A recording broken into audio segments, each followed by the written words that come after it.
Sekelompok teman melakukan perjalanan berkemah yang menyenangkan di hutan, tetapi keadaan berubah menjadi mengerikan saat mereka berhadapan langsung dengan seekor beruang liar yang mematikan. Dalam standar sinematik saat ini, film tentang makhluk yang diproduksi di Vietnam, Klaus, berdurasi 96 menit yang efisien dibandingkan dengan standar umum 100 menit hingga 2 jam. Namun, ceritanya tidak banyak menghibur dalam hal tawa dan sensasi, sehingga menjadi usaha yang sia-sia dari sutradara yang menghabiskan ratusan miliar, Le Tan San. Konsepnya sederhana bahkan sampai dapat diprediksi. Sekelompok 7 teman memulai perjalanan berkemah hanya untuk menjelajah ke bagian hutan yang terlarang. Di tengah malam datang seekor beruang hitam yang sangat marah. Tidak ada hadiah untuk menebak apa yang akan terjadi pada para pekemah.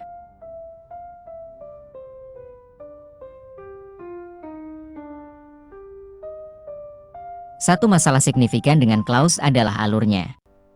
Terlalu banyak waktu dihabiskan dengan para pekemah, sehingga butuh hampir 30 menit sebelum serangan pertama terjadi.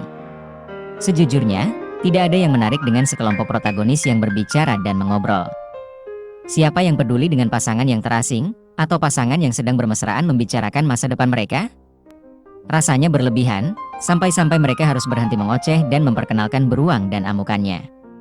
Selain sekelompok teman, ada sepasang ayah dan anak pemburu satwa liar ilegal, yang tampaknya telah menjebak seekor anak beruang. Sekali lagi, tidak ada hadiah untuk menebak siapa ibunya. Bagaimanapun, pemburu anak itu adalah seorang maniak psikotik, yang suka menembak dan tidak ragu membunuh siapapun atau apapun, karakter yang sayangnya tidak cocok dengan keseluruhan film.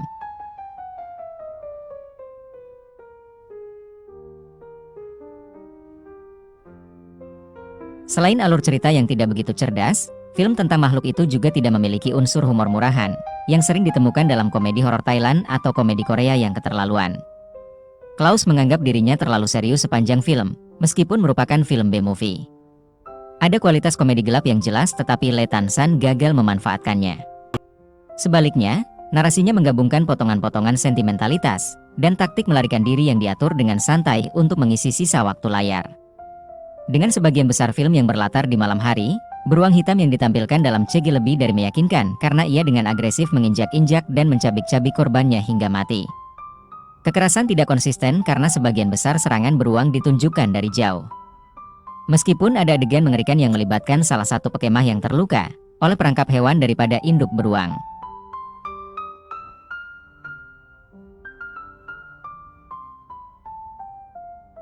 Membutuhkan waktu 3 tahun untuk menyelesaikannya dan box office yang tidak seberapa dibandingkan dengan One Wish, sebuah film yang telah tayang di bioskop sejak April. Klaus adalah film yang tidak pernah memberikan tawa dan sensasi. Seluruh film lebih berbau thriller melodramatis sambil berusaha keras untuk menemukan nada yang sesuai dengan konsep makhluk yang mengamuk. Film ini menceritakan liburan musim panas 7 sahabat dekat di hutan belantara. Dihadapkan pada tanda peringatan bahaya, sekelompok anak muda masih memutuskan untuk berkendara ke satu jalan di mana seekor beruang ganas baru saja melarikan diri dari kandangnya. Di tengah kesenangan, karakter tiba-tiba diserang oleh seekor binatang, menjatuhkan kunci mobilnya, satu-satunya cara untuk mengeluarkan mereka dari bahaya. Tanpa sinyal telepon, mereka terisolasi dari dunia luar. Setiap orang merencanakan rencana untuk melarikan diri dari cakar tersebut tetapi lambat laun gagal.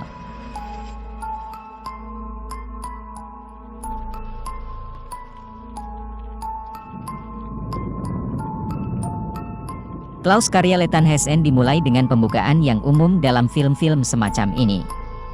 Karakter yang tidak curiga menemui nasib mengerikan di tangan binatang buas. POV hewan yang tidak terlihat, namun benar-benar predator itu mirip dengan POV Jaws, tetapi untuk beberapa alasan aneh, sekarang ada saturasi merah dan hampir seperti predator pada penglihatan beruang itu. Setelah serangan awal dilakukan dan ancaman ditetapkan, cerita beralih ke hidangan utama, sekelompok pekemah muda yang motif umumnya paling tepat digambarkan sebagai alternatif, meskipun saat ini penampilan ini telah menjadi arus utama. Seperti yang lain sebelum mereka, orang-orang kota ini berada di tempat yang salah pada waktu yang salah. Mereka tanpa sadar mendirikan kemah tepat di tengah-tengah tempat tinggal beruang itu.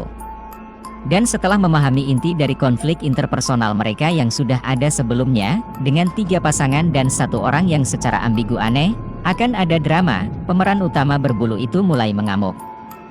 Tidak jelas mengapa seseorang berpikir untuk memarkir van mereka tepat di tepi tebing yang tinggi, tetapi keputusan yang tidak masuk akal itu menambah ketegangan.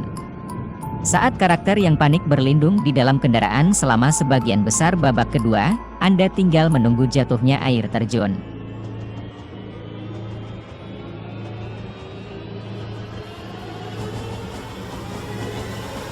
Jangan berharap efek beruang yang praktis di sini, dan jangan berpikir VFX akan realistis. Kita sangat tahu seperti apa seharusnya beruang. Meskipun demikian, CGI dapat digunakan dan ditutupi dengan baik oleh hutan yang gelap dan arahan yang cepat. Sejujurnya, ini lebih mengesankan dari yang diharapkan dari industri film yang tidak dikenal dengan film monster yang syarat efek. Keterus-terangan Klaus mungkin menarik atau mungkin tidak. Namun, jika Anda menginginkan konsep yang tinggi, ini bukan film untuk Anda. Beruang di sini menyerang karena alasan yang bisa dimengerti. Dia tidak mabuk kokain atau bertindak atas nama alam sebagai respons terhadap polusi manusia. Bagi siapapun yang menyukai pembalasan dendam alam yang diceritakan secara sederhana, maka Klaus seharusnya menjadi camilan yang layak. Film ini tidak pernah membuat terobosan baru atau berpikir terlalu di luar kotak, tetapi tetap menarik minat Anda. Dengan durasi 90-an menit yang bagus, alurnya berjalan dengan baik, kecuali beberapa momen aneh. Interupsi melodramatis yang dipasangkan dengan balada manis secara acak merusak kengerian seekor induk beruang yang sangat marah.